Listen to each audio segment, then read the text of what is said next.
Hello ladies and gentlemen and everyone in between, my name is 𝓶𝓫𝓸𝓸𝓸𝓏, welcome to my channel. I just wanted to jump on and do a quick wrap up of all of the graphic novels I read last week, featuring the beautiful flowers that are starting to go to their grave, that are starting to die already, but I just will show you the most flattering angle. Oops. Oh, my baby, why are you like that? Okay, so it was such a beautiful bouquet, and I brought it with me from Kiev, which I was traveling to last weekend, but I hope at this angle it's not looking as bad. Like this. Is it okay? Yeah, probably. Okay, let's go to the actual graphic novels that I read. So the first one was 100 Demons by Lynda Barry. It had the best cover ever. It was looking like my favorite thing, and my favorite things are crazy DIY projects that somehow was made into a book. And I read already one book that was a whole crazy DIY cover from back to back. It was Plastic Girl, Japanese manga. It wasn't actually manga, it was really like a DIY project. So it was made from different pieces of clothing and wood and glass and plastic, a lot of things, but this kind of technique was only used on the cover of 100 Demons, and this book as whole is what Lynda Barry calls I cannot pronounce it for my life. Autobifictional autobifictionalography. Autobifictionalography. I guess that's how she pronounce it. So Lynda Barry is American of Filipino descent. So for descent. Roots. So Lynda Barry has Filipino roots. So in the beginning of this graphic novel, which has a lot of autobiographical moments from her life, there were a lot of words from origins of Filipino language, and that confused me a lot since English is not my native language, as you can hear probably. And I still enjoyed the autobiography, or whatever it's called.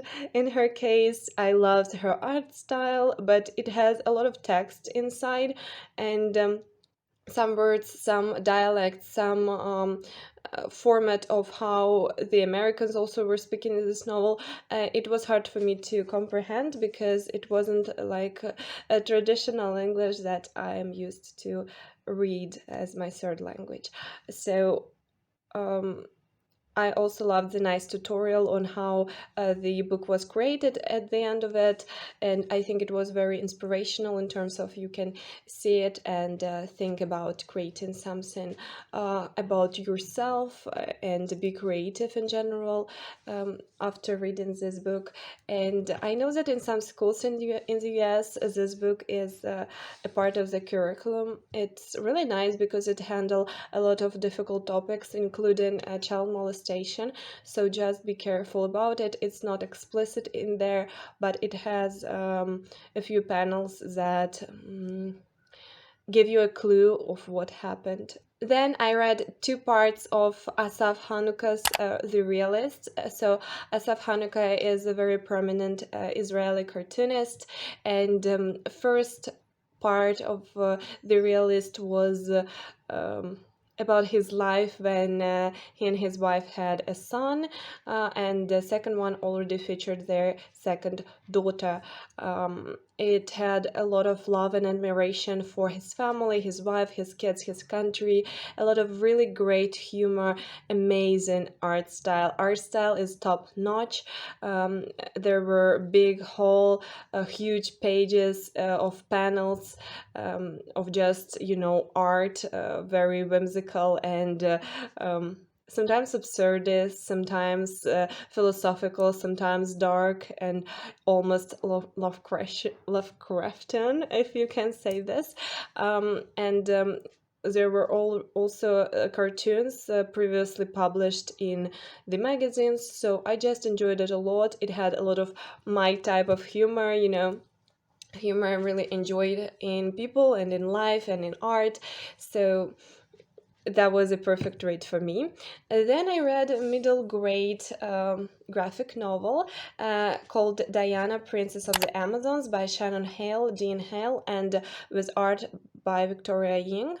And it's a great middle grade graphic novel for all of the Greek mythology stands. And I know that's a very popular part of reading community. A lot of readers enjoy Greek mythology a lot. Okay, bear with me. So it was published under DC Comics, and I'm not reading the two bigs, you know, the two milestones of graphic novels and comics publishing, not because I avoid it with purpose, but because, as you see, sometimes if I like a certain art style or a certain story, I can pick something from big two, but I'm just not reaching out to them specifically. So this one was from DC Comics, and it was about 11 years old Diana, who was feeling really isolated, being only kid living on island with other Amazons, and then she meets a friend, but is it really her friend? So it has a really nice story, very deep and great for middle graders, so I enjoyed it. And I would definitely recommend it for everyone who like Greek mythology. Even if you are much older than a middle grade reader, I think you still will be able to enjoy it. Then I read a second part of 𝓫𝓸𝓸𝓸𝓸𝓵 by Brenna Thummler, and this one was called 𝓫𝓸𝓸𝓸𝓸𝓸𝓸. It has featuring the same characters plus the new ones, and what I really enjoyed in it was that it was focused on the family of PE teacher that was featured in the previous book in Sheets. So I enjoyed it so much. It was just awesome. When I was reading the Sheets, I was actually rooting for this PE teacher and his family to be more of a prominent character in the plot of the Sheets. And now we have a whole book dedicated to one of his daughters and her relationships with Marjorie. And I love how Marjorie making a lot of mistakes in the delicates, and this book was also very personal for me because it had a theme of a suicide and teen suicide, and I really loved how it showed a bit of ideal situation of how supportive everyone around the girl who had this kind of thoughts were. Everyone around her were caring for her, everyone around her had these important conversations with her. Her parents were very receptive of it and understanding, and she was able to communicate about it directly to them at the end.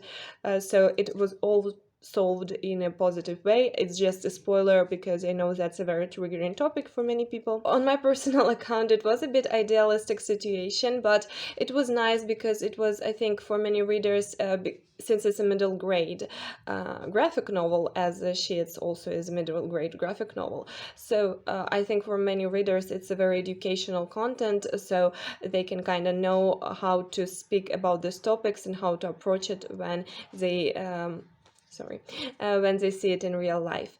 Then what I also liked in the graphic novel, it was the smooth and eye-pleasing art style that is very how to say this, that is very prominent for Brenna Thummler works, and in this one we had it as well, and it was an absolute eye candy. Then I read something very unexpected. It was Mawrth Mawrth Valliis by EPHK. And it was a graphic novel, silent graphic novels. I didn't expect it to be silent graphic novel, but it was it.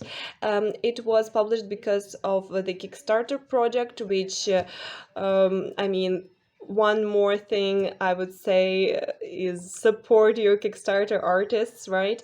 And it was about, I won't tell you the plot because it's really short, but it was about Mars, right?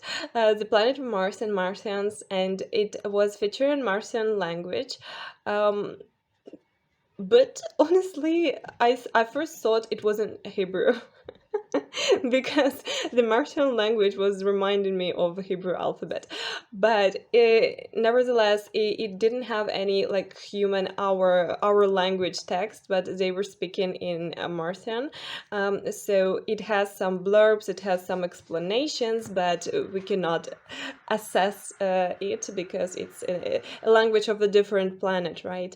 So it was full colored, very beautiful art style, very sexy, everything I love. I mean, sexy not in terms of explicit scenes, just there were what I perceive as female figures, and they were drawn in a very, very alluring way. I loved it a lot. Then I read the last one, and it was Invisible Differences, a story of Asperger's, adulting, and living a life in full color by Julie Dachez and Mademoiselle Caroline. Mademoiselle Caroline was the artist, and Julie Dachez is French Asperger syndrome activist who has her channel on YouTube. You can access it by the link in my description box. By the way, if you check the description box, there is always links to the Goodreads pages of the books I'm mentioning, and you know, just all the good stuff. So this graphic novel was about Marguerite, which was a kind of character who was reminiscent of Julie Dachez herself. Marguerite was struggling with work and friendships and relationships and life in general, and she has a lot of quirks, but which are not feeling like quirks, which are actually like the rules of her life, which cannot be treated lightly, which she's very serious about. And everyone thinks she's just very strange, but then she actually discovers she has a diagnosis, you know, of she is diagnosed later in life with Asperger syndrome, and in France it's not a very popular and well-known syndrome, and a lot of people have their prejudices against it, so she decided to educate her country on the Asperger's. And this graphic novel is a very good entry-level introduction into what Asperger syndrome really is, the history of the diagnosis of it, how it was discovered, how people with it live, how it can be shown in different people, and how people with Asperger's actually just people. I enjoyed it because I didn't read a lot about Asperger syndrome, and it was nice to read something from the person who actually has it, and not some, you know, fantasies of outsiders. So that was it. Thank you so much for spending this time with me, and I'm kissing you, and I will meet you next week. Bye.